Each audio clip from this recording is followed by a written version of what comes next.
everybody, my name is Rio, and welcome back to another episode of the Indie Game Devlog, where I go over the development of my passion project, Orb, an interdimensional puzzle game inspired by the Portal franchise, where you go through different dimensions solving puzzles.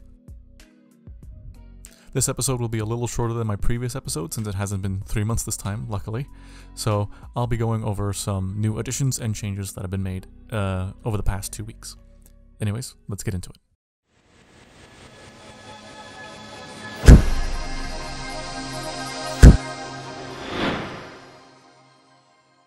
So starting off where we left off in the last episode, and for those who don't know, let me catch you up real quick.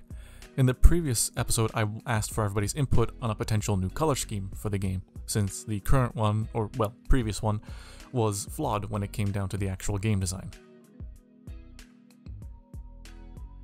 So after waiting long enough to gather enough results, the winner ended up being, drumroll please, option 1.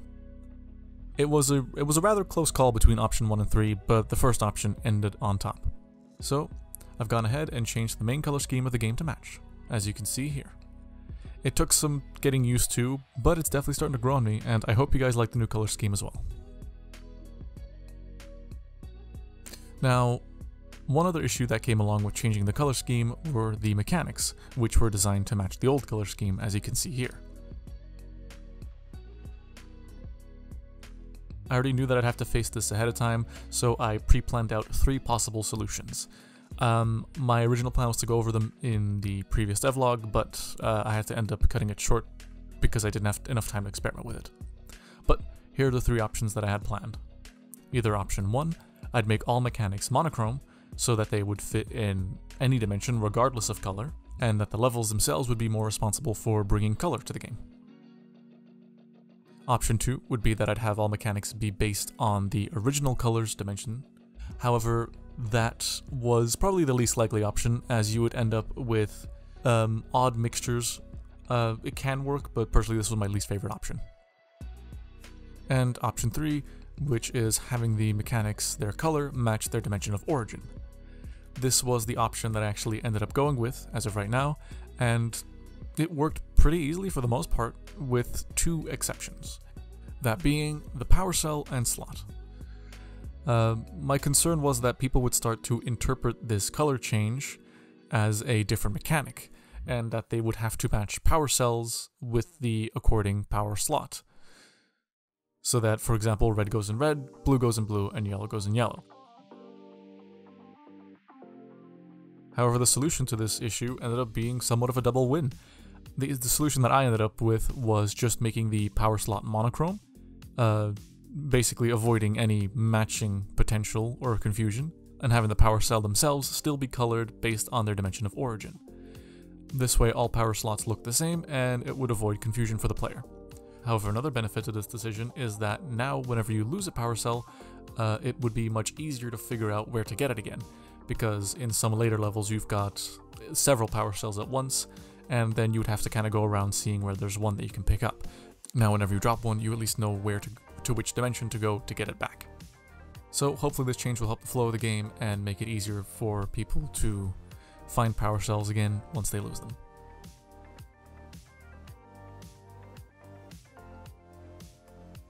Now I want to go over something really small really quickly. One thing that I hadn't done yet because for some reason the task seemed just annoying to me was fixing the power slot holes in the walls. I needed to create some additional models of these floors and walls with holes in them, since whenever you place a nitro or power slot, their model would go through the surface they were laid upon. This was a pretty quick change, same textures and everything, just something small that I wanted to show. Now onto something bigger. In the original demo, you collected the orb at the beginning of each level in one of these. I definitely knew that I wanted to redesign them for the full version of the game, because, well, I've had plenty of people tell me that they look like, well, literal bins. So I gladly present to you the new redesign of the orb dispenser. Now, rather than having the orb come up from the bottom, which I only now realized how inconvenient that is because it lays in your hand, so you'd have to pick it up and then, put it in your hand. Instead, now it drops down from the ceiling directly into the user's hand, after this motion sensor detects an input. and at the end of each level, the user can hold out their hand under the tube, and the orb will be sucked into the pipe straight to the next level. I personally really like the design and the idea that the orb just gets sucked out of your hand, and that it's built around the convenience of the user. Speaking of the convenience of the user, I made sure to make this blueprint as modular as possible, being able to adjust the height of the pipe to match different ceiling levels and have the actual animation at the beginning and end adjust accordingly. Now, originally, you had to choose whether it dispensed the first version of the orb, which I dubbed the 2-dimensional orb, as it only allows the user to travel between 2 dimensions, and the 3-dimensional orb. However, that made me realize something that was a little annoying and could be drastically improved upon in the game, which brings me to my next big update point. Now, in the game's development, since the start, the 2-dimensional orb and the 3-dimensional orb have been two separate blueprints despite being very similar in systems. The only difference really being that the newer one supports the dimensional wheel, they both have different cursors when you pick them up, they have different models and animations, and one goes one dimension further. But aside from that, the way that that's achieved is identical. The blueprint code is near identical. However, over the past week, I've been busy merging these two blueprints into one masterclass system for the orb. Now they share the same code, the same rig, and the same animation blueprint. Which means I can now swap between the 2-dimensional orb and the 3-dimensional orb with the click of a button, and the model and animations adjust accordingly, as well as the cursors and the UI. On top of this, thanks to the fact that they now share the same rig and animation blueprint, it would be very easy for me to change the model and swap it out for anything else if I ever needed to. So yeah, the whole thing runs a lot smoother and finally shows actual animations when you use it. On top of this, I also made one very important addition to the orb's code after I've merged the two blueprints, which is my next talking point. So if there's one bug in the demo that I've seen exploited the most, that would be dimension skipping. A glitch where you try to travel up and down or a dimension, while something in the next dimension would be blocking your path completely. If this happened, you wouldn't jump to that dimension, however the game would think that you've gone to that dimension, allowing the user to go another dimension further or back, essentially skipping that dimension, and, well, in this case if you skip the dimension after the maximum limit, you would end up above the entire level. This way, people have been able to jump out of bounds very easily, and, well, they've used it for a lot of speedruns, which I think is great, and also brings me to a topic that I want to discuss. I personally love glitches in video games, especially for speedrunning purposes or fun silly things, you know? And I've seen that some people didn't want to see this glitch patched. But I do think that it was too easy of a glitch to achieve, to the point where people got it by accident a lot. So I would personally qualify that as a game-breaking or experience-ruining glitch in most cases. So therefore, I decided to patch this glitch out of the game. Of course, I don't want to be the kind of person that if the community finds a fun glitch that they can use for speedrunning tactics or funny, weird visual bugs, then I of course want to leave those in as long as they're harmless enough and not super easy to achieve, or, you know, not something that you might stumble upon every time. Anyways, the way that I fixed this was with this system attached to the orb now. The orb now has a little ring at the top whenever something overlaps with you in another dimension as a warning, essentially disabling the orb from letting you travel to that dimension. As of right now, it's still in a very basic system and still needs some tweaking, but it is pretty much functional. In fact, I think that I could probably fashion some levels around this very mechanic.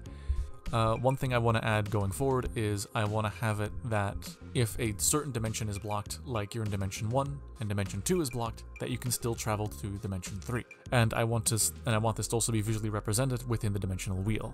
However, I haven't gotten to that point yet. Currently, I can detect whether or not the player would overlap with a dimension that they travel to, and I can also gather which dimension that would be. However, yeah, I still want to add some more visual cues to that. And I've also been thinking of maybe trying to construct a dimensional adjustment system so that the player can travel no matter what, and instead the game would then adjust your position so that you wouldn't overlap with something. However, this could cause for a whole set of issues on their own, but as of right now, this is the system that I'm going with.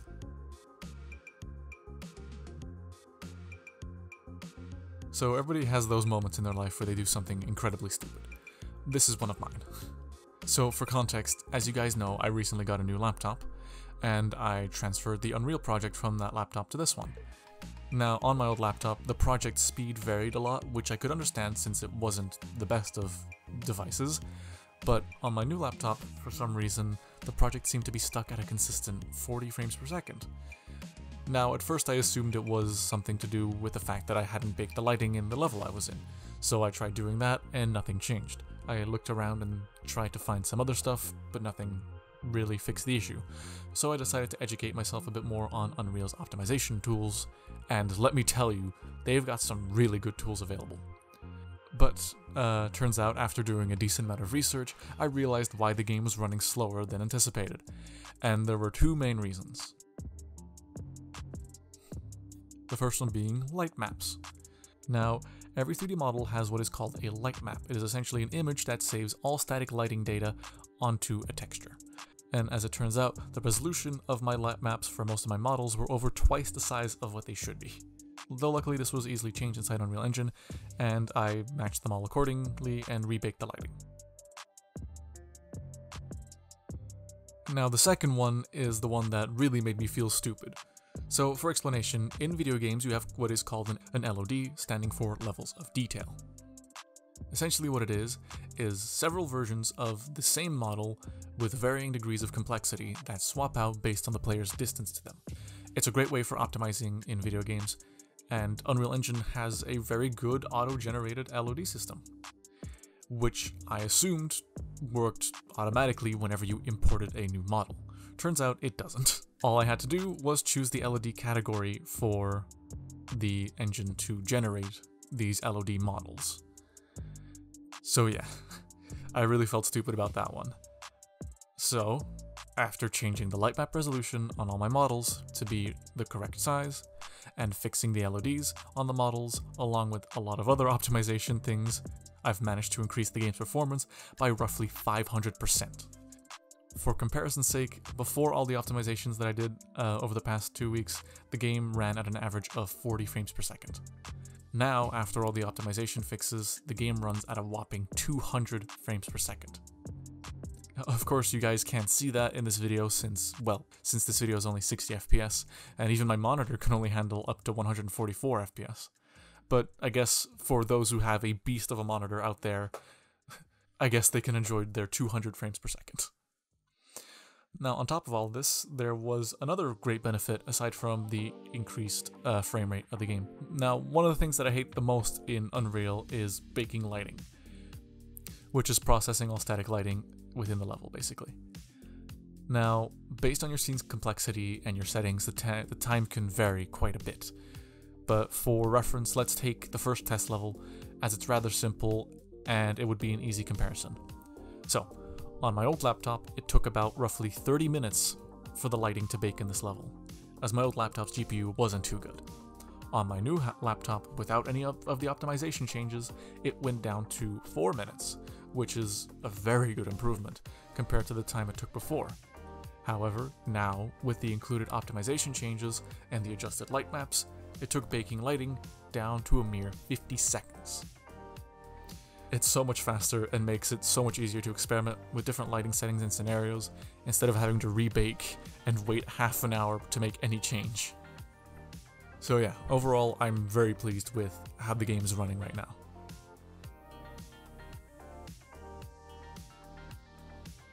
Now, one final thing I want to talk about to end off the actual devlog is a new approach to these devlogs themselves and the planning. Now, for a while, I've been using a website called Hack and Plan, which is basically, if I had to describe it in a simple way, it's Trello on steroids. It keeps track of all your tasks and times, similar to Trello, but is specifically designed for game development. And in this website, you have a feature which is called sprints. So you can divide all of your tasks up into sprints. And normally, most companies would do this on a week-per-week basis. So I don't want to base it on time and deadlines. Instead, originally what I did is I based my sprints on phases of the game development cycle, like an alpha stage and a beta stage. However, that ended up being rather overwhelming as a whole, since, well, there'd be a ton of tasks there. It also caused me not to make as many updates as I'd want to, since there was always something more to do. I never felt like I was done and could make the devlog. I always felt like I could do something else, do something more to show in the video. And that's also another reason why the devlogs ended up being so far apart. So instead of dividing my sprints based on the development cycle, I've now based it per devlog. This way, I can set a series of tasks that aren't too overwhelming, and once they're done, I can make a devlog, and it keeps track of the changes that I did make during this phase, rather than having to go back and check what I've added to the game. It also still keeps in mind the concept that I don't want to do this based on time and deadlines, as my life is still rather busy right now. So yeah, it's definitely been keeping me more motivated and been keeping tasks for me a lot more manageable and less overwhelming. I also just want to say that this is still a learning experience as well as a passion project for me, and so I'm trying to be less hard on myself with deadlines and things like that. And I just want to say thank you to everybody who's been sticking around waiting patiently for the game. So, if you enjoyed this video, feel free to leave a like, subscribe to see future devlogs, and for more regular updates than that, you can join our community Discord in the description below. See you guys in the next one, hopefully sooner than the last.